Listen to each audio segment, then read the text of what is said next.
Hi, welcome to another video of the month. I'm your host, OP Almaraz, and today we're going to be talking about how to prevent washing machines from leaking.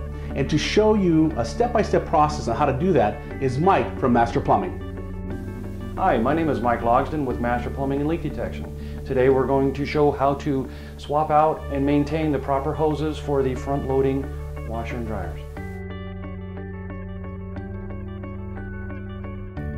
What we have here is a display of the typical hoses and fittings and some of the aftermarket parts and only tool necessary to swap out these hoses.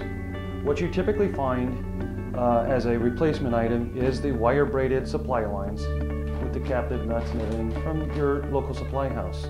Old school way of getting rid of an issue which caused these angles or the ends of the hose to wear out was this 90-degree fitting. It used to be put together by a plumber like this, and it was just a couple of fittings you'd find at your local supply house.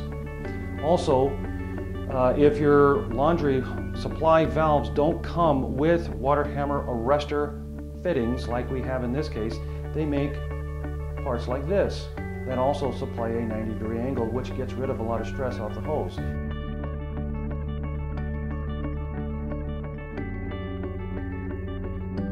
What you see here is the proper installation of two new hot and cold water supply lines.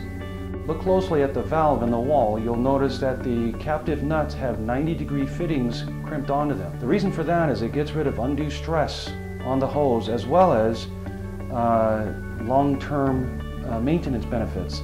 That's the area that always becomes very weak and blows when you get too much hot water or too much pressure. Mike, thanks a lot. That was a lot of great information, and all we have to do now is just move these pieces back. Before we do that, a few closing thoughts.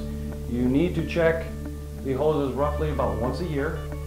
You need to make sure that your water pressure does not exceed manufacturer's recommendations. Typically it's somewhere between 55 and 75. Check the back of the bag of the supply lines, you'll see what they recommend. You will want to change these out no matter what, roughly about every 5 to 7 years, depending on the application. If you're using the machine a lot for large families, or if it's just you at home, it varies. Thank you. This message is brought to you by your friendly neighborhood agent, Steve Scott. For more information, please call 909-305-1155.